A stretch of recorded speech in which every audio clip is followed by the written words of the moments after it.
वास्तव में आचार्यों के पास इतना बल होता है। जैसे कमल लोचन प्रभु भी बता रहे थे कि जब श्रीला प्रभुपाद जी डिसअपियर हुए तो उसके तुरंत बाद ही बहुत सारी डिजास्टर्स हुए, आपदाएं जो होती हैं, जो सुनामी हो गया, भूकंप हो गए, तो उनके तुरंत जाने के बाद ही बहुत सारे हो एकदम से हुए। उसके पहले बहुत कम थे, लेकिन प्रभुपाद जाने के बाद बहुत सारे हुए। तो इसका कारण बता रहे थे कि जब आचार्य होते हैं तो जो असामाजिक ये इवन प्राकृतिक आपदाएं को भी रोक के रखते हैं। जैसे यहाँ पे पांडे जी बोल रहे हैं कि उस समुद्र भी जो है शांत बना रहे, तो उनके अंदर इतनी भगवान की कृपा से इतनी शक्ति होती है, तो उनके जिस उद्देश्य से वो आए भगवान का उद्देश्य पूरा करने, उसमें कोई बाधा ना बने, इसलिए उनमें शक्ति होती है कि उसको रोक पाए वो। तो सिर्फ प्रभुपाद जी में इतनी शक्ति थी। तो प्रभुपाद जी पहुँचने वाले हैं, तो हम इसमें हमने पिछले बार पढ़ लिया था कहाँ तक कि हाँ ठीक है। इसके आगे हम प्रभुपाद जी 3 दिन बाकी है, तो प्रभुपाद जी वहाँ पे एक पोयम लिखते हैं। जैसे हमने आज जो गाया सॉन्ग, वो पोयम प्रभुपाद जी ने जलदूत में लिखी थी, तो इसलिए हमने उसको आज गाया था। तो प्रभुपाद जी उसी को यहाँ पे लिखा हुआ है, तो हम इसका सारांश, उसका तात्पर्य पढ़ लेते हैं। तो हे बंधुओं, मैं बलपूर्वक तुमसे कहता हूँ, परमेश्वर भगवान कृष्ण से तुम सौभाग्य तभी प्राप्त करोगे जब श्रीमती राधा रानी तुमसे प्रसन्न होगी। श्री श्रीमद् भक्ति सिद्धांत सरस्वती ठाकुर, जो माता सची के पुत्र प्रभु गौरांग भगवान चैतन्य को अति सह प्रिय हैं, परमेश्वर भगवान श्री कृष्ण के प्रति अपनी सेवा में अद्वितीय हैं। वे ऐसे महान साधु स्वभाव के आध्यात्मिक महापुरुष हैं जो विश्व के विभिन्न स्थानों में कृष्ण के प्रति अपनी प्रगाढ़ भक्ति अर्पित करते हैं। उनकी दृढ़ इच्छा से भगवान गौरांग का पवित्र नाम पाश्चात्य जगत के सभी देशों में फैल जाएगा। पृथ्वी पर सभी महानगरों और गांवों में, सभी महासागरों, सागरों, नदियों और जल प्रवाह में प्रत्येक प्राणी कृष्ण के पवित्र नाम का कीर्तन करेगा। जो श्री चैतन्य महाप्रभु की अनंत कृपा सब दिशाओं पर विजय प्राप्त करेगी, त्यों दिव्य आनंद के महाप्लावन से जगत आच्छादित होता जाएगा। जब सब पापी दुखी प्राणी सुखी हो जाएंगे, तब वैष्णव की कामना पूर्ण होगी। यद्यपि मेरे गुरु महाराज ने मुझे यह लक्ष्य सिद्ध करने का आदेश दिया है, किंतु मैं इस कार्य को पूरा करने में योग्य अथवा सक्षम नहीं हूँ। मैं अत्यंत पतित और क्षुद्र हूँ, अतः हे प्रभु, मैं अब आपकी कृपा की याचना करता हूँ, जिससे मैं योग्य बन सकूँ। आप सर्वाधिक बुद्धिमान और अनुभवी हैं। कविता का अंत इस प्रकार होता है, आज आपका स्मरण मुझे बहुत अच्छे तरीके से हुआ, क्योंकि मुझे आपकी उत्कट कामना है, अतः मैंने आपका स्मरण किया। मैं आपका शाश्वत सेवक हूँ, इसलिए मैं आपका सहचर इतना अधिक चाहता हूँ। हे भगवान कृष्ण, आपके अतिरिक्त सफलता का अन्य कोई साधन नहीं है।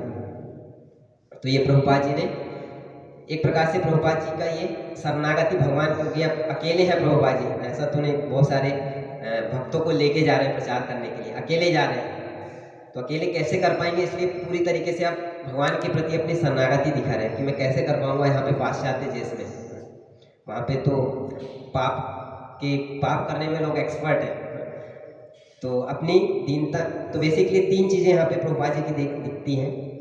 तो एक तो भगवान के ऊपर पूरी श्रद्धा दिखाई देती है, दूसरा है हरिनाम पे पूरी श्रद्धा है प्रभुपाद जी को, और तीसरा गुरु के ऊपर श्रद्धा है। तो पूरा हमारा चर्चा इसी के ऊपर रहेगा, क्योंकि प्रभुपाद जी भी इसी पे, क्योंकि अपनी बता रहे कि कैसे उनको भगवान पे पूरा विश्वास है, हरिनाम पे और गुरु पे पूरी निष्ठा है। तो जनरली लोग बोलते हैं कि हम वृंदावन जाते हैं तो वहाँ पे टी-शर्ट पहन के आते हैं ना, I lost my heart in Vrindavan. लोग बोलते हैं कि मैं अपना वृंदावन गया था और अपना हृदय भूल के आ गया वृंदावन में, लेकिन प्रभुपाद जी ने ऐसा नहीं किया। प्रभुपाद जी गए हैं हृदय के साथ में, और हृदय में वृंदावन लेके आए, और उसी वृंदावन को लेके कहाँ जा रहे हैं, विदेश में जा रहे हैं, और वहाँ पे वृंदावन देंगे, न्यू वृंदावन USA में, और ये भी वृंदावन के समान ही है। तो कुछ पूछते थे, कुछ लोग बाहर के लोग पूछते थे कि इतने सारे ऑलरेडी मंदिर हैं इंडिया में इतने सारे मंदिर हैं, तो अलग से आप इतने मंदिर क्यों बना रहे हैं? ऑलरेडी इतने सारे मंदिर हैं। तो प्रभुपाद जी बिल्कुल सटीक जवाब देते थे। बोले आप विवाहित हो? बोले हाँ। तो आपने विवाह क्यों किया? बोले जब इतने विवाहित लोग ऑलरेडी हैं आपने विवाह क्यों बोले किया? बोले ऑलरेडी उनके इतने सारे बच्चे हैं, फिर आपने विवाह क्यों किया? तो वो कुछ सोच ही नहीं पाए। प्रभुपाद जी बोले आपने विवाह क्यों किया? कि आप भी चाहते थे कि अपने खुद के बच्चे हो, तो इसलिए हम भी अपने खुद के मंदिर खोल रहे हैं। किस लिए? भगवान को ऑफरिंग करने के लिए ना, भगवान को एक प्रेम का प्रदर्शन करने के लिए। तो इसलिए हम इतने सारे मंदिर खोले हैं भगवान को अर्पित करने के लिए। तो इस प्रकार से प्रभुपाद जी विदेश में गए इसी वृंदावन को, कि भगवान जो भारत की संपत्ति है वो भारत में ना रह के विदेश में भी जाए। कुछ रिपोर्टर ने जब विदेश में गए तो पूछा प्रभुपाद जी से आप क्या देने आए? भारत तो गरीब देश है, कोई आना नहीं चाहता, भारत इतना गरीब देश है। तो प्रभुपाद जी ने क्या बोला कि अंग्रेज लोग आए थे तो सब कुछ लूट के ले गए, वो सोने की चिड़िया खाते सब कुछ लूट के ले गए, लेकिन एक चीज़ भूल गए थे, उसी की मैं होम डिलीवरी करने आया हूँ उसी को मैं आपके घर पे देने आया हूँ। वो क्या है? वो ये गीता भागवत का संदेश है। तो प्रभुपाद जी इसको लेके गए। तो प्रभुपाद जी का यहाँ पे पूरी श्रद्धा थी गुरु पे और कृष्ण के ऊपर पूरी निष्ठा थी। गुरु निष्ठा में जैसे प्रभुपाद जी यहाँ पे बोल रहे हैं कि ये इच्छा किसकी थी? श्रील भक्ति सिद्धांत स्वामी ठाकुर की। एक बार प्रभुपाद जी मायापुर में थे, तो वो ट्रेवल कर रहे थे, कार से ट्रेवल कर रहे थे, तो उनकी गुरु की समाधि आती है। तो समाधि आती है तो प्रभुपाद जी समूह उतर के प्रणाम नहीं करते, तो उनके गुरु भाई जो बोलते हैं कि देखो प्रभुपाद जी कितने अहंकारी हैं कि इनके स्पिरिचुअल मास्टर गुरु हैं, इनकी समाधि यहाँ पे है और ये उठ मतलब आके प्रणाम नहीं किए। तो प्रभुपाद जी ने शिष्यों को क्या जवाब दिया कि मैं I am never separated from my spiritual master. मेरे गुरु तो हमेशा मेरे साथ में रहते हैं, ऐसा नहीं कि मैं उनके पास में जाके वो करूँ। तो प्रभुपाद जी बोले कि एक क्षण के लिए भी मैं उनसे कभी दूर नहीं हुआ। और प्रभुपाद जी को कोई भी सफलता मिलती थी तो पूरा से अपने गुरु को ही देते थे। प्रभुपाद जी बोलते थे कि ये जो सारे शिष्य हैं वो अपने शिष्यों को बोलते थे कि आपको स्वयं भक्ति सिद्धांत में ठाकुर जी ने भेजा है मुझे असिस्ट करने के लिए। तो सब कुछ अपने स्पिरिचुअल मास्टर को क्रेडिट देते थे इसके लिए जो सफलता प्राप्त हो रही। एक बार श्रील भक्ति सिद्धांत ठाकुर जी का तिरुभाव दिवस था, तो होलीनेस तमालकिस महाराज को प्रभुपाद जी बोलते हैं कि हम दोपहर में ये उत्सव मनाएंगे। तो तमालकिस महाराज बोलते रहे कि हम तो शाम को मनाएंगे, शाम को बहुत सारे लोग आते हैं। तो प्रभुपाद जी बोले नहीं, दोपहर में मनाएंगे। तो अब जैसे सुबह होती है तो प्रभुपाद जी बोलते हैं कि तैयारी हो रही कि नहीं, कि पूरा फिस्ट वगैरह तैयार हो रहा है कि नहीं, कुकिंग हो रही कि नहीं। तो तमालकिस महाराज समय भूल जाते हैं, तो वो सोचते हैं कि तो शाम को ही मनाना था। प्रभुपाद कुछ बोलते नहीं हैं उनको, खुद किचन में जाते हैं और खुद ही कुकिंग करते हैं श्रील भक्ति सिद्धांत ठाकुर जी के लिए, और बताते हैं 1 घंटे में वो 15-20 आइटम अकेले बना लेते हैं। इतना प्रभुपाद जी एक्सपर्ट थे, तो खुद ही अकेले बना लेते हैं। तो उनके गुरु पे बहुत श्रद्धा थी श्रील प्रभुपाद जी, उन्हीं की वजह से वो इतना सब कुछ कर पाए। और क्योंकि ऐसी जगह पे जा रहे हैं जहाँ पे मतलब माया सबसे प्रबल है, तो अमेरिका क्या सबसे ज़्यादा प्रबल स्थान क्या है? अमेरिका है, यहाँ पे माया का प्रभाव है। और उसमें भी न्यूयॉर्क, उसको चुना प्रभुपाद जी ने, फिर उसमें भी बावरी स्ट्रीट में जाके रहेंगे प्रभुपाद जी, वो सबसे और ज़्यादा माया का सबसे प्रबल गढ़ था। तो ऐसे स्थान पे जाके प्रचार करना है तो बहुत उसके लिए बल की आवश्यकता थी। इसलिए प्रभुपाद जी की यहाँ पे भगवान के ऊपर शरणागति और हरिनाम के ऊपर श्रद्धा को बताने की, केवल हरिनाम के माध्यम से इनका शुद्धिकरण होगा, यही इनका उद्धार कर सकता है, मेरे में इतना बल नहीं है। जैसे प्रभुपाद जी बोलते थे अपने शिष्यों, एक बार सत्स्वरूप महाराज बताते हैं कि आप देख रहे हो वहाँ पे एक चींटी रहती है, तो बोलते थे कि आप देख रहे हो एक जो भक्त है, इसका काम क्या है, इस चींटी को भी भगवत धाम ले जाना है। तो ऐसा नहीं कि हम बड़े बड़े लोगों को प्रचार कर रहे हैं, नहीं, बोले चींटी को भी भगवत धाम ले जाना है। तो उनको बोलते हैं कि वो चींटी थी, तो बोले इसको आप क्या करो, इसको हरे कृष्ण महामंत्र सुनाओ और थोड़ा सा प्रसाद दे दो, then it becomes Krishna consciousness successful. तब आप प्रभुपाद जी ऐसा बोलते हैं कि इवन चींटी का भी उद्धार करना है। तो सतसंग महाराज बताते हैं कि प्रभुपाद जी ऐसा नहीं कि बहुत बड़े बड़ा सोचते थे, नहीं, सब लोगों के कल्याण के बारे में सोच, सबका उद्धार होना, जीवे दया। तो 3 चीज होती है कि जीवे दया, नाम रुचि और वैष्णव सेवा। तो तीनों चीज होना चाहिए। जिसके नाम में भी रुचि है, तीनों में संतुलन होना चाहिए कि नाम में रुचि है तो उसको प्रचार भी करना चाहिए, वैष्णव की सेवा भी करना चाहिए। तो प्रभुपाद जी के नाम में भी रुचि थी, जीवों के प्रति दया भी थी, इसलिए वो विदेश में जाके प्रचार करने जा रहे हैं। और पूर्ण श्रद्धा थी कि नाम के द्वारा ही सारे लोगों का उद्धार होगा। जैसे इस कविता में भी आ रहा है ना कि महासागरों सागरों जल प्रवाह, जहाँ पे भी सब जगह होंगे लोग, उनका उद्धार कैसे होगा? भगवान के नामों से होगा। चैतन्य महाप्रभु भी ये चीज पूछते हैं हरिदास ठाकुर से। तो चैतन्य महाप्रभु पूछते हैं हरिदास ठाकुर से, चैतन्य चेतावनी में आता है, यह सबार को न मते हई बनिस्तार, तहारा हेतु न देखिया ए दुखा पार। चैतन्य महाप्रभु जब देखते हैं कि यवन लोग हैं ना, इतने पापी लोग हैं जो हर प्रकार से मांस भक्षण कर रहे हैं, तो ऐसे लोगों का उद्धार कैसे होगा? तो ये हरिदास ठाकुर से चैतन्य महाप्रभु पूछते हैं। तो हरिदास ठाकुर क्या बोलते हैं? हरिदास कहे प्रभु चिंता न करिहा, या बनेरा संसार देखी दुख न भविला। कि चैतन्य महाप्रभु आप चिंता मत करिए, इनका भी उद्धार होगा। कैसे उद्धार होगा? यवन सकलेरा मुक्ति हवे अनायासे, हराम बली कहे नाम भासे। तो ऐसे लोगों का उद्धार कैसे होगा? जो मांस भक्षण कर रहे, सभी प्रकार के गलत कार्यों में लगे हुए यवन लोग हैं, वो लोग, उन लोगों का उद्धार कैसे होगा? तो बोले कि वो लोग क्या बोलते हैं? हराम बोलते हैं ना, हराम। तो हराम मतलब कि उसको बोले संधि विच्छेद करेंगे तो हराम। एक प्रकार से जब संस्कृत पढ़ते हैं ना, तो उसमें संबोधन भक्ति होती है, ये तो बोलते हैं हराम, वो शब्द ऐसा बन जाएगा कि भगवान को लगेगा कि ये हराम मतलब मुझे पुकार रहा है। तो भगवान बहाना ढूंढते हैं, भगवान भक्तों को मतलब लोगों को कृपा बांटने के लिए, और हम लोग बहाना ढूंढते हैं भगवान की कृपा ना लेने के लिए। तो इस प्रकार से बोले कि वो इस प्रकार से हराम भी बोलेंगे तो भी उनका उद्धार हो जाएगा। फिर ठीक है, बोले ऐसे यवन लोगों का उद्धार तो हो जाएगा। फिर पूछते हैं कि जो पेड़ पौधे हैं, जीव जंतु हैं, उनका उद्धार कैसे होगा? तो 67 श्लोक में बोलते हैं, पृथ्वी ते बहु जीवा स्थावर जंगमा, या सवार की प्रकारे हई बमोचन। ठीक है, यवनों का तो उद्धार है, नाम कर देंगे। फिर बाकी पेड़ पौधे हैं, जीव जंतु हैं, उनका उद्धार कैसे होगा? तो हरिदास ठाकुर क्या जवाब देते हैं? हरिदास कहे प्रभु से कृपा तोमार, स्थावर जंगम आगे करिया छे निस्तार। हरिदास ठाकुर क्या बोलते हैं कि ऐसे लोगों का भी उद्धार क्या होगा? आपकी कृपा से ही होगा। जब आपके जो भक्त हैं वो क्या करेंगे?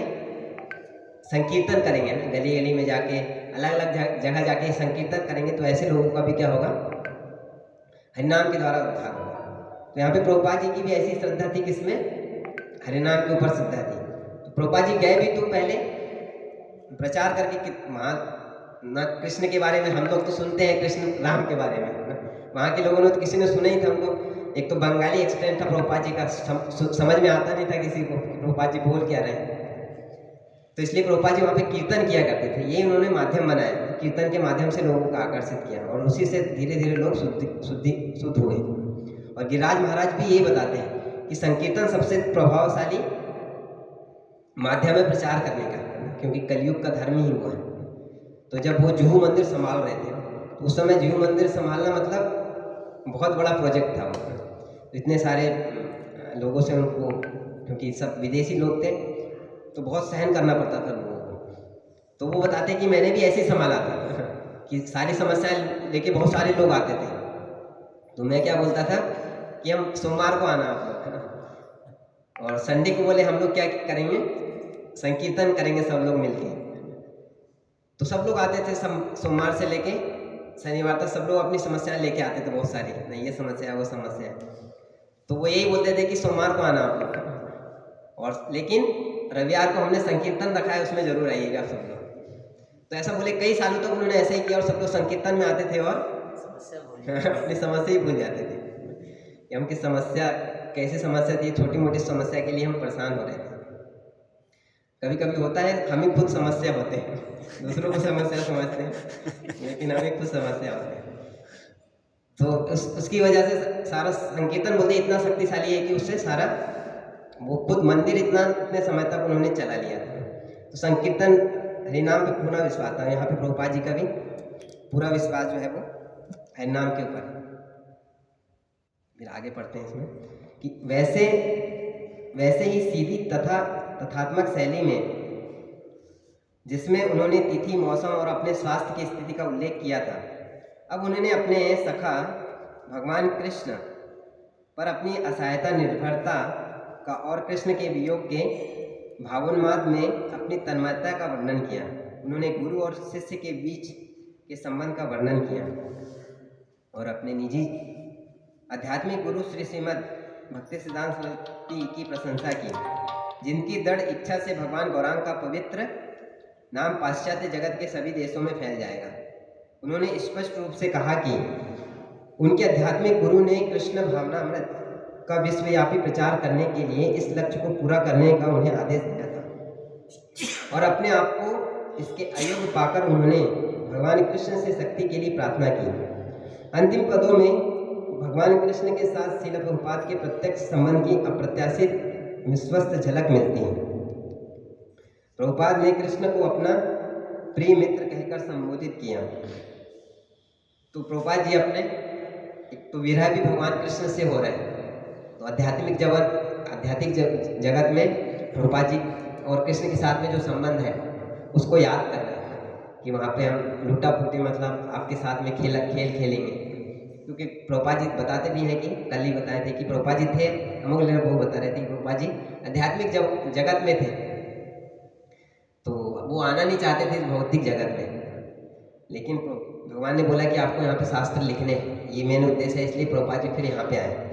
तो प्रभुपाद जी अपने आध्यात्मिक जीवन में उसको याद कर रहे हैं कि हम वहाँ पे लूटा किस प्रकार से भगवान के साथ में खेल खेलते थे और प्रिय मित्र कहकर संबोधित किया। ब्रज भूमि में फिर विचरण करने के आनंद की कामना की। उन्होंने लिखा कि कृष्ण का स्मरण उन्हें भगवान की सेवा करने की तीव्र इच्छा के कारण आया। बाह्यता श्रील प्रभुपाद बड़ी बेचैनी का अनुभव कर रहे थे।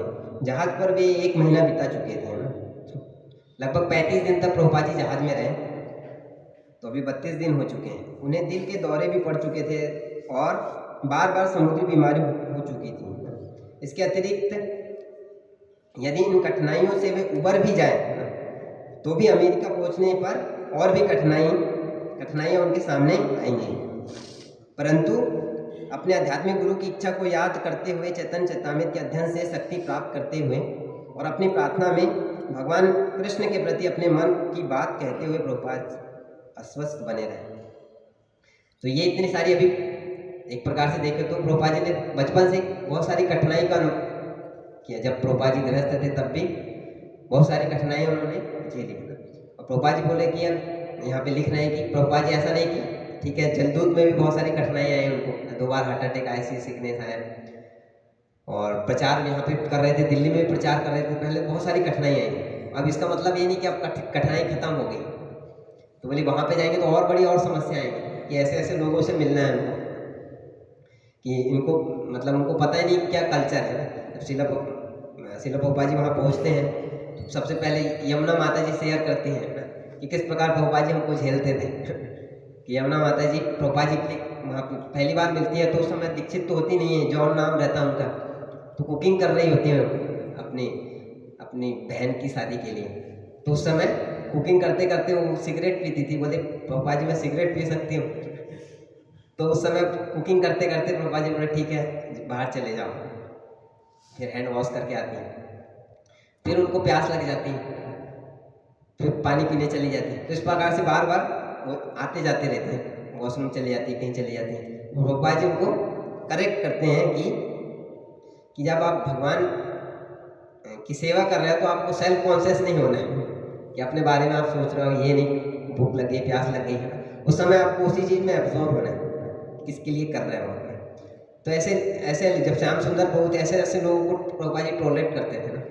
श्याम सुंदर प्रभु थे तो वो जगन्नाथ जी का बना रहते, वो विग्रह बना रहे थे और अपने सिगरेट फूंक के जगन्नाथ जी के ऊपर ठोक रहे थे वो गिराने के लिए। फिर प्रभुपाद जी बोलते हैं कि जगन्नाथ जी और आपके बीच में इसको सिगरेट को क्यों लेके आ रहे हो। तो ऐसे धीरे धीरे करके प्रभुपाद जी ने ऐसे लोगों को झेलते हुए फिर इतना बड़ा सोसाइटी खड़ा कर दिया, ऐसे लोगों को प्रचार करके। तो ऐसी परिस्थिति में ऐसा नहीं कि समस्याएं खत्म हो जाएंगी। प्रभुपाद जी यहाँ पे आ रहे हैं कि वो समस्याएं आगे प्रभुपाद जी बहुत सारी समस्याएं झेलने लगे, लेकिन प्रभुपाद जी एक श्लोक बोलते हैं कि वो भक्त के लिए गाइडलाइन है, सभी भक्त के लिए ये श्लोक जो है वो गाइडलाइन होना चाहिए उसको भक्ति में आगे बढ़ने के लिए। और वो श्लोक कौन सा है? वो ब्रह्मा जी की प्रार्थना है, तत्तेनुकंपा सुसमीक्षमाण भुंजानेवा कृतम विपाकम हृद्वाग वपूर्वे विधानमस्तु जीवेत यो मुक्ति पदेसा भाई भाग, कि मेरे ऊपर जो भी कठिनाई आ रही वो क्या है उसको मैं सहने के लिए तैयार हूँ, ये मेरे ही कर्मों की वजह से मुझे प्राप्त है, लेट आई सफर, उसके लिए मैं सहता हूँ। और वो अर्नेस्टली भगवान की क्या करता है, कृपा की याचना करता है कि एक दिन भगवान मेरे ऊपर कृपा करेंगे। तो ये प्रभुपाद जी बताते हैं ये भक्त के लिए हमेशा ये गाइडलाइन श्लोक होना चाहिए। ठीक है, मेरे अपने कार्यों की वजह से मुझे सफरिंग आ रही है, लेट आई सफ़र, मैं उसके लिए सफ़र करने के लिए तैयार हूँ। तुम्हारा सेवाए दुख हो जाए तो सेव तो परम सुखा, कि आपकी सेवा में आने वाला दुखी क्या है, मेरे लिए परम सुख है। तो इस प्रकार से प्रभुपाद जी उस चीज़ को देखते थे। और एक भक्त से मैं कल परसों ही सुन रहा था, वो बताते हैं कि समस्याओं को किस प्रकार से देखना चाहिए। तो 3 चीज़ें बताते हैं।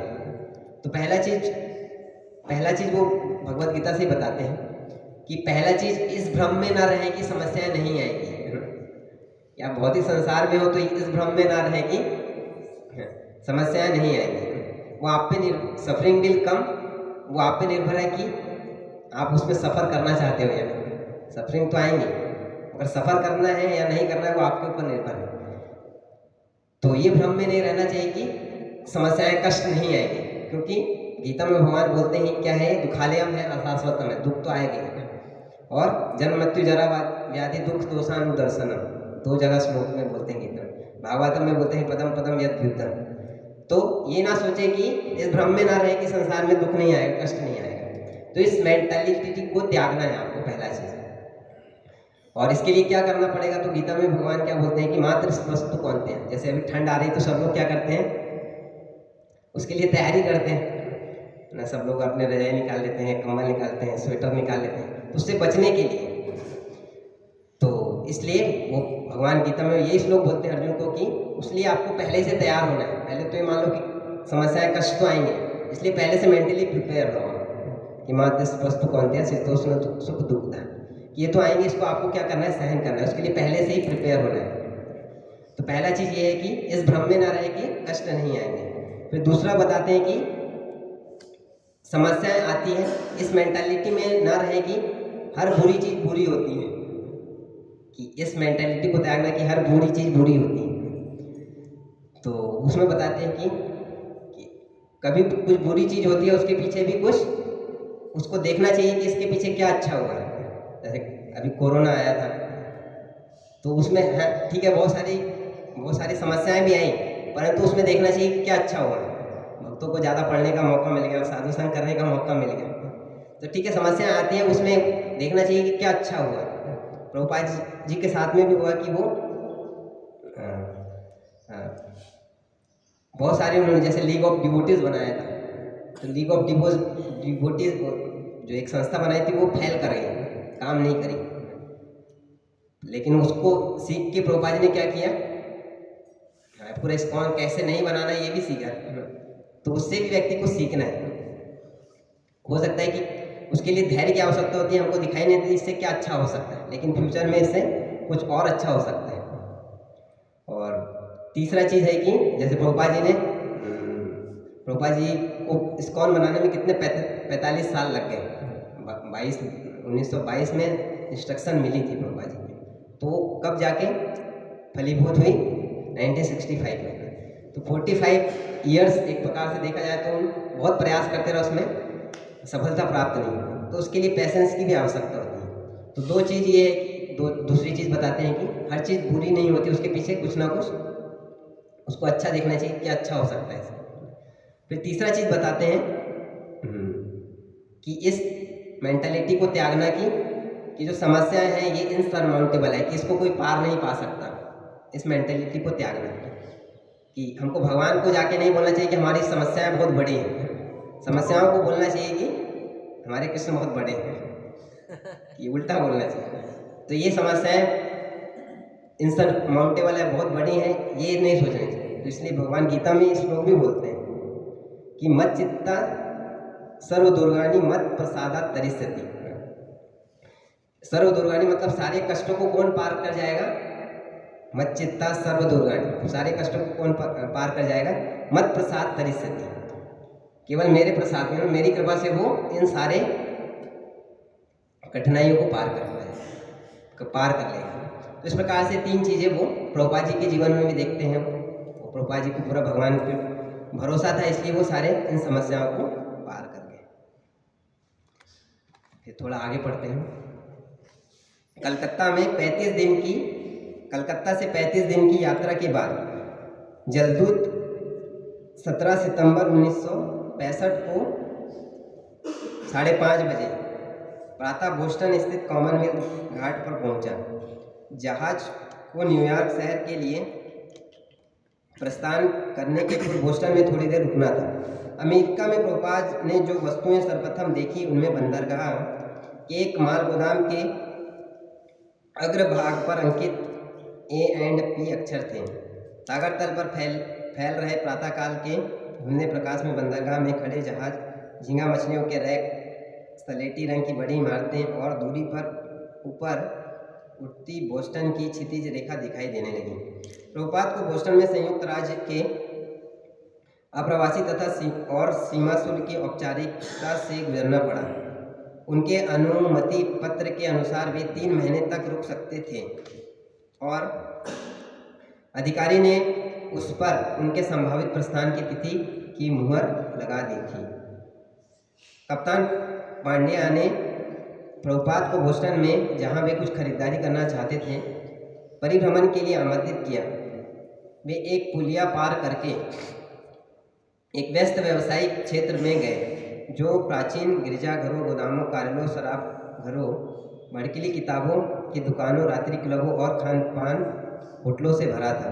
प्रभुपाद ने सरसरी निगाह से नगर का अवलोकन किया, किंतु बोस्टन में उनके अल्पकालिक निवास की सबसे महत्वपूर्ण घटना इस तथ्य के अतिरिक्त कि अब उनका पदार्पण अमेरिका में हो गया था, यह थी कि उन्होंने कॉमनवेल्थ घाट पर मार्कंडेय भागवत धर्म, अमेरिका में कृष्ण भक्ति का उपदेश शीर्षक एक दूसरी बंगाली कविता लिखी। उस दिन जहाज पर उन्होंने जो पद लिखे उनमें से कुछ इस प्रकार है। तो प्रभुपाद जी मतलब आप पहुंच चुके हैं और फिर से वो एक कविता लिखते हैं। और ये कौन सी ये वाली कविता कौन सी है? बोलो कृपा कोयले कृष्ण। तो प्रभुपाद जी ने कुछ भजन लिखे हैं, तो वो ये भी दूसरा भी सॉन्ग जो है वो प्रभुपाद जी ने उसी बोर्ड पे लिखा था। तो प्रभुपाद जी इसमें लिखते हैं। तो ये भी प्रभुपाद जी की शरणागति को ही बताता है, किस प्रकार से वो भगवान पे पूर्ण शरणागत हो रहे हैं। कि प्रभुपाद जी देख रहे हैं कि यहाँ पे इस प्रकार के सारे रजोगुणी तमोगुणी लोग ही दिखाई देंगे, सारे लोग सब लोग वैसे ही लोग हैं, तो कैसे वो प्रचार कर पाएंगे। उसलिए पूरा उनकी शरणागति भगवान कृष्ण के ऊपर अभी इस भजन में प्रभुपाद जी की दिखाई देती है। तो मेरे प्रिय भगवान कृष्ण, आप इस तुच्छ पानी पर इतने दयालु हैं, किंतु मुझे मालूम नहीं कि आप मुझे यहाँ क्यों लाए। अब आप मेरे साथ जो चाहे सो करें, किंतु लगता है आपको यहाँ पर कुछ काम है, अन्यथा आप मुझे इस डरावने स्थान में क्यों लाते हैं। तो प्रभुपाद जी बोल रहे हैं कि आपने यहाँ पे मुझे लेके आया हो ना। प्रभुपाद जी बोलते थे भी कि मैं नहीं आया हूँ, मुझे भागवतम मुझे लेके आया। भागवतम जो है असली में मेरे को लेके आए, तो कुछ ना कुछ आपको काम होगा, इसलिए आपने मेरे को यहाँ पे लेके आए। यहाँ के अधिकतर लोग तमोगुणी और रजोगुण से लिप्त हैं। भौतिक जीवन में डूबे हुए वे अपने आप को अत्यंत सुखी तथा संतुष्ट मानते हैं और इसलिए उनको वासुदेव कृष्ण के दिव्य संदेश में कोई रुचि नहीं है। मैं नहीं जानता कि वे इसे किस प्रकार समझ सकेंगे। तो वहाँ के लोग किस प्रकार से, सारे लोग रजोगुणी तमोगुणी लोग हैं। 4 प्रकार के जो नियम बताते हैं वो तोड़ने में उस्ताद है सब लोग। तो ऐसे लोग को प्रचार करना है। तो बड़ा प्रभुपाद जी बोले कैसे ऐसे लोगों को मैं प्रचार कर पाऊँगा, क्योंकि प्रभुपाद जी 13.8 में लिखते हैं कि किसी को भक्ति में एडवांस करना है तो उसको एटलीस्ट भौतिक रूप से मटेरियल रूप से उसको एग्जॉस्ट हो जाना चाहिए। मतलब भौतिक जगत में कोई उसकी निराशावादी होना चाहिए। हालांकि लोग बोलते हैं कि हम आशावादी होना चाहिए, हम होंगे कामयाब एक दिन। प्रभुपाद जी बोलते हैं कि भौतिक जगत में आपको निराशावादी होना है, कि ये नहीं कि यहाँ पे सुख मिलेगा इसकी आशा करते हुए कार्य करना है। नहीं, यहाँ पे आपको सुख नहीं मिलेगा। आध्यात्मिक जीवन के लिए आपको आशावादी होना है, परंतु भौतिक जीवन के लिए निराशावादी होना है।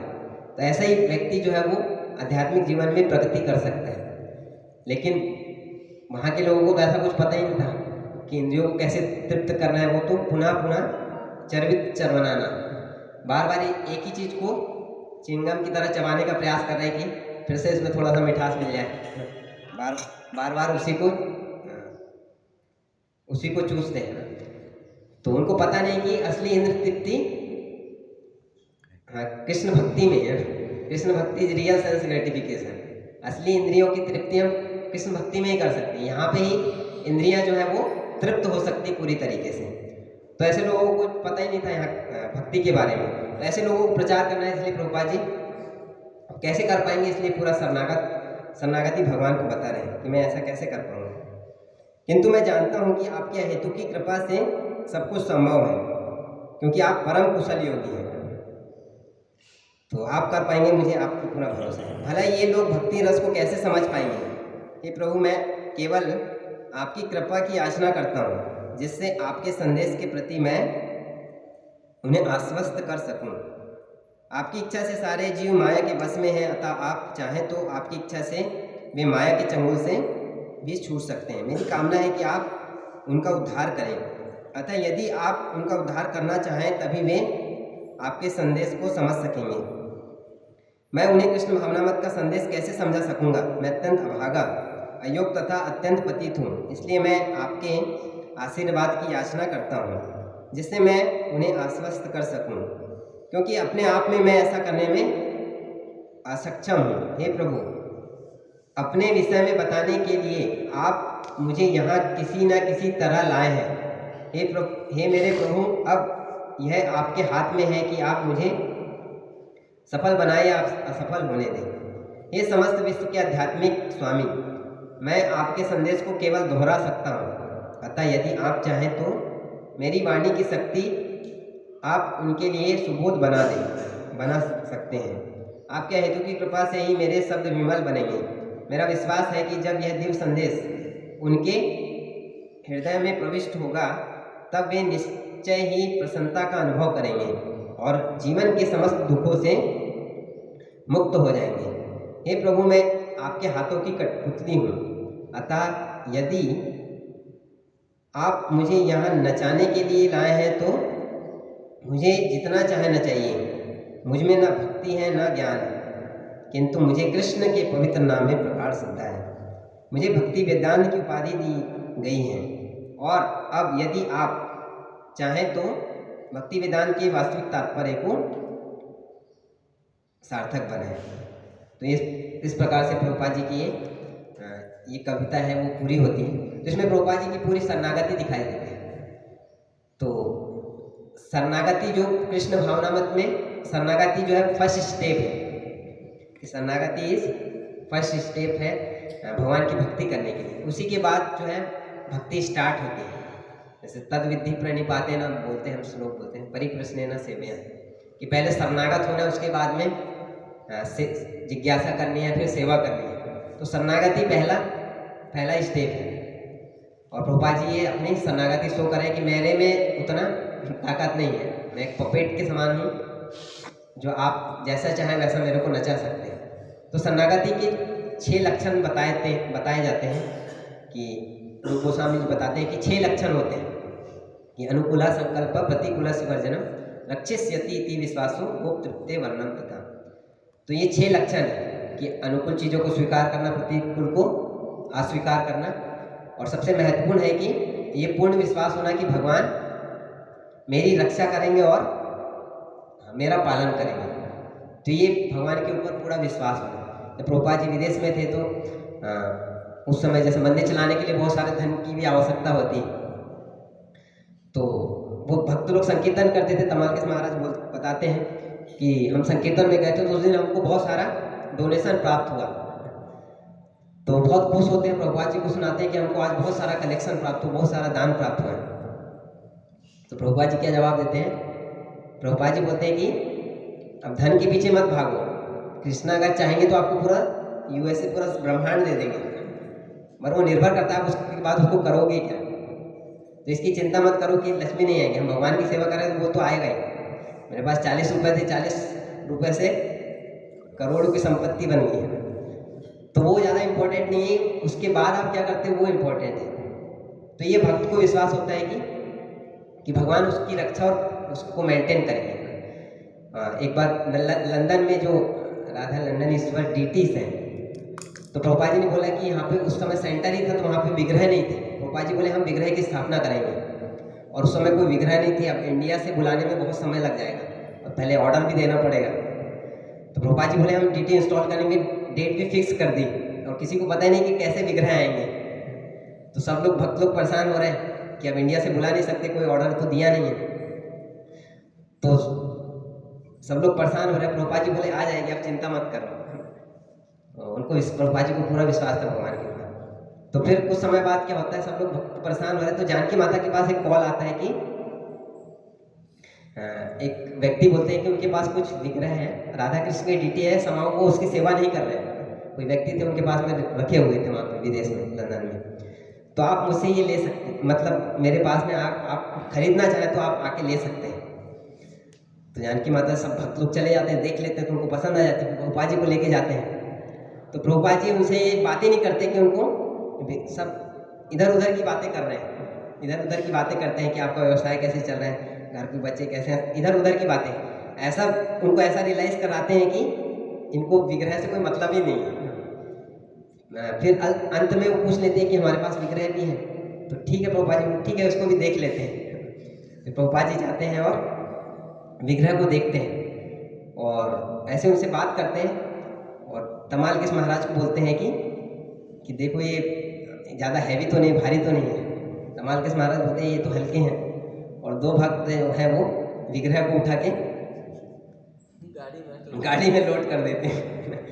और वो व्यक्ति हतप्रभ भी रह जाता है, वो सोच ही नहीं पाता है कि मैं तो वो चाहता था, बेचना चाहता था, और पापा जी उससे ऐसे बात किए कि उसको वो भूल ही गए कि पैसे भी लेना है उनसे।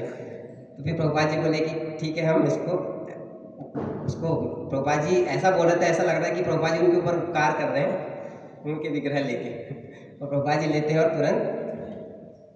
तुरंत चले जाते हैं। तो होता है कि भगवान किडनैप करते हैं लोगों को, भगवान लोगों के हृदय को चुराते हैं, लेकिन अभी यहाँ पे भक्त लोग भगवान को चुराते हैं। प्रभुपाद जी प्रार्थनाएं करते हैं, गोविंद आदि गुण समझाते हैं भगवान की। तो इस प्रकार से प्रभुपाद जी को विश्वास था कि विग्रह है, विग्रह आ जाएंगे अपने आप। तो एक भक्त का लक्षण होता है कि उसको पूर्ण विश्वास शरणागति का कि अवश्य राखी वे कृष्ण।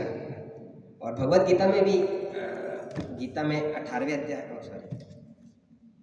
11वें अध्याय का 55वें श्लोक में इसी चीज़ को बताते हैं कि जो शरणागत भक्त होते हैं उसके क्या लक्षण होते हैं। तो भगवान इसमें 5 चीज़ें बताते हैं उसके शरणागति के। तो पहला चीज़ बोलते हैं कि मत कर्म कर, वो मेरे लिए केवल कार्य करता है, वो किसी के ऊपर अपना आधिपत्य स्थापित नहीं करता है कि ये मेरा है, सब कुछ भगवान के लिए। तो मत कर्म कृत, मतलब जो कुछ करेगा वो भगवान के लिए। तो जनरली हमको क्वेश्चन भी आता है कि कैसे हम बोलते हैं कि भौतिक कोई कार्य कर रहे हैं, कोई जॉब कर रहे हैं, एक पढ़ाई लिखाई कर रहे हैं, तो कैसे वो आध्यात्मिक हो सकता है।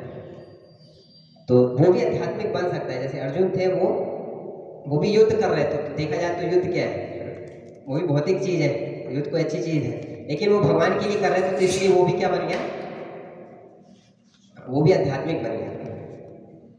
तो पहला चीज बताते हैं कि मत कर्म कृत, मतलब किसी भी चीज पे अपना आधिपत्य नहीं रखता, नो प्रोप्रिएटरशिप।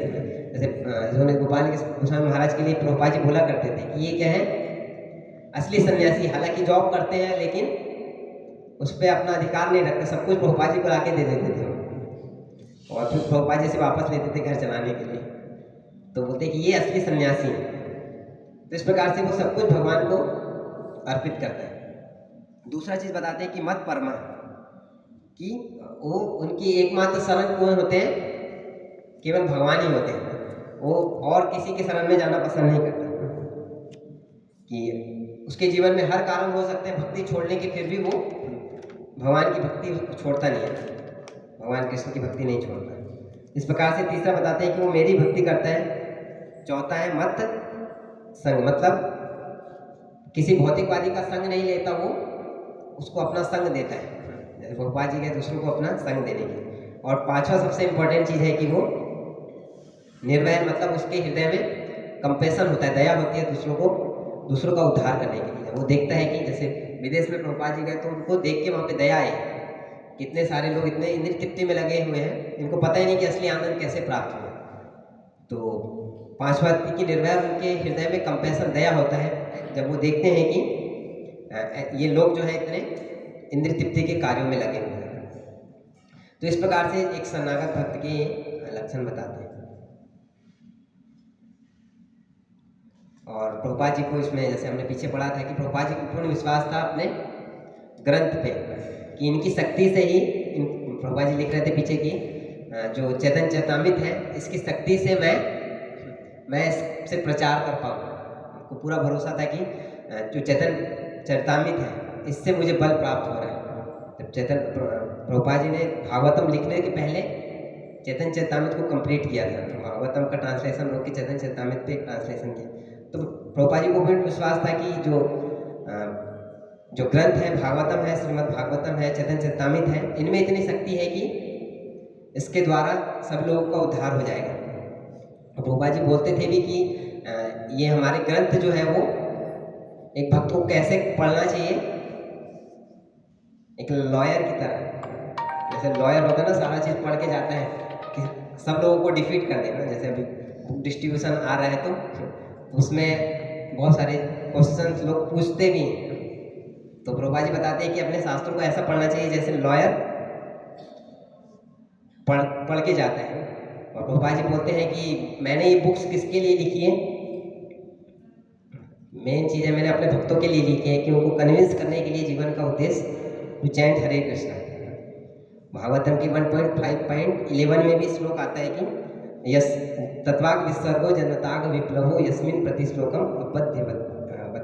ये श्लोक एक्चुअली में प्रभुपाद जी को भविष्यवाणी कर रहे हैं कि प्रभुपाद जी विदेश में जाके प्रचार करेंगे कि जनताग विप्लव, कि प्रभुपाद जी के जाने के बाद ही विप्लव, जो क्रांतिकारी जो कार्य हुआ वो प्रभुपाद जी के आने के बाद ही हुआ। और प्रति श्लोकम अपद्य अपत्य अपी, कि हालांकि कुछ श्लोकों में भागवतम ऐसे श्लोक वगैरह में हो सकता है उच्चारण में कुछ त्रुटियां हो सकती है, लेकिन सिद्धांत में प्रभुपाद जी बोले कि इसमें कोई कमी नहीं, ये पर्याप्त है क्रांतिकारी फैलाने के लिए। और प्रभुपाद जी का उसके बाद से, ग्रंथों के बाद से पूरा क्रांति, मतलब पूरे विश्व में इतनी सारी, मुगले प्रभु बता रहे थे कितने करोड़, 55 करोड़ भगवद गीता अब तक डिस्ट्रीब्यूट हो चुकी हैं। और प्रभुपाद जी बोलते भी थे कि 10,000 ईयर्स तक जो मेरी बुक्स हैं और मैं उसमें प्रेजेंट रहूँगा, अपनी बुक्स में प्रेजेंट रहूँगा। तो आज प्रभुपाद जी से हम ये प्रार्थना करेंगे कि जैसे प्रभुपाद जी में इतना उत्साह था, हम जनरली बोलते हैं कि हमको उत्साह भक्ति में चाहिए तो उत्साहित भक्तों का संग करना चाहिए। तो सबसे उत्साहित व्यक्ति कौन है? श्री प्रभुपाद जी। मतलब सोच सकते हैं कि इतनी एज में इतना बड़ा चीज़ कर दिए, इतना सारा समस्या होती भी ऐसी जगह पे जाके इतना बड़ा प्रचार कर दिए। बहुत बड़ा, प्रभुपाद जी बहुत बड़ा सोचते थे, छोटा नहीं सोचते थे। उसे पूछते, हालांकि प्रभुपाद जी एक छोटा सा स्टोर फ्रंट बनाया था मैचलेस गिफ्ट में, फिर भी कोई पूछता था कि आपकी सोसाइटी का नाम क्या है, तो international society for Krishna consciousness, हालांकि झोपड़ी की तरह थी वो, लेकिन प्रभुपाद जी सोचते थे, बोले कि सब कुछ है लेकिन टाइम इज सेपरेटिंग, कि समय का अभाव है, लेकिन है। तो ये प्रभुपाद जी सबसे ज़्यादा उत्साहित भक्त थे, तो प्रभुपाद जी का ज़्यादा से ज़्यादा संग करना चाहिए। और जैसे हमने देखा था पीछे कि बिना गुरु और प्रभुपाद जी का निष्ठा, उनके प्रति अगर निष्ठा नहीं आएगी तब तक कृष्ण में निष्ठा नहीं हो सकती। कि बिना अगर गुरु और कृष्ण के प्रति, गुरु और श्रील प्रभुपाद जी के प्रति अगर किसी का निष्ठा का भाव जागृत नहीं हुआ तो वो कृष्ण के प्रति उसकी निष्ठा उतनी जल्दी जागृत नहीं हो सकती। जैसे हम अपने जीवन में भी देखते हैं कि अब एक हफ्ते प्रभुपाद जी के लेक्चर या अपने स्पिरिचुअल मास्टर के लेक्चर्स ना सुनो तो धीरे धीरे वो मोटिवेशन हमारा कम हो सकता है। भक्ति कर भी रहे हो तो मोटिवेशन चेंज हो जाता है, कहीं दूसरी दिशा में कहीं और दूसरे मोटिवेशन हो जाते हैं। तो इसलिए स्पिरिचुअल मास्टर से सुनना और श्रील प्रभुपाद जी से सुनना वो बहुत इंपॉर्टेंट है, उनके बुक्स पढ़ना। इससे हम अपने ट्रैक पे बने रहते हैं कि लक्ष्य पता रहता है कि कहाँ पे जाना है। तो हम श्रील प्रभुपाद जी से ये प्रार्थना करेंगे। भगवद गीता में बहुत इंपॉर्टेंट श्लोक है 2.41, उसमें श्रील विश्वनाथ चक्रवर्ती ठाकुर का एक उसमें लिखते हैं कि व्यवसाय आत्मिका बुद्धि का मतलब क्या है। तो उसका तात्पर्य मुझे बहुत अच्छा लगता है। तो वो श्रील विश्वनाथ चक्रवर्ती ठाकुर बताते हैं कि मेरा केवल जो साध्य है और साधना क्या है, केवल कृष्ण की भक्ति करना है। एज पर मेरे स्पिरिचुअल मास्टर और श्रील प्रभुपाद जी ने जो बोला है उसके अनुसार मैं कृष्ण की भक्ति करूँ। और उसमें हो सकता है कि सुख आए दुख आए भूचाल आए कुछ भी हो, लेकिन मेरे जीवन का उद्देश्य क्या है कि इनके चरण में किसी भी अवस्था में नहीं छोड़ूंगा। ये केवल जीवन का मेरा यही उद्देश्य है, मतलब जीवन में कुछ भी हो जाए लेकिन प्रभुपाद जी की शरण, स्पिरिचुअल मास्टर की शरण कभी नहीं छोड़ना है। यही व्यवसाय आत्मिका बुद्धि है। तो हम प्रभुपाद जी से यही प्रार्थना करेंगे कि जिस प्रकार से प्रभुपाद जी का उत्साह था लोगों को इस कृष्ण भावना में देने के लिए, हालांकि इतने सारे मोहन प्रभु बता रहे थे कि अस्पताल बन रहे हैं लेकिन मरीज भी बहुत सारे बढ़ रहे हैं। अस्पताल बढ़ रहे हैं तो मरीज कम होना चाहिए, लेकिन मरीज बढ़ते जा रहे हैं क्योंकि सप्लाई हो रही है और जा कोई रहे नहीं, भगवत धाम कोई जा नहीं रहे, सप्लाई बहुत सारी हो रही है। तो सोल्यूशन हमारे पास है कि प्रचार करें हम लोग, तो सप्लाई यहाँ से जाएंगे तभी तो यहाँ के लोग कम होंगे। तो इस प्रकार से प्रभुपाद जी से याचना करेंगे कि वो हमको बल प्रदान करें कि हम भी प्रभुपाद जी की शक्ति से कुछ प्रयास कर पाएँ प्रचार करने के लिए। और उनका जो गुरु की एंजाइटी होती है कि कैसे प्रचार करना, तो हम जैसे दीप भी लेते हैं तो गुरु का कृष्ण का भार अपने सिर पे लेते हैं, तो उनके लिए कुछ कर पाए प्रभुपाद जी से प्रार्थना करेंगे। हरे कृष्ण। जगत गुरु श्रील प्रभुपाद की जय।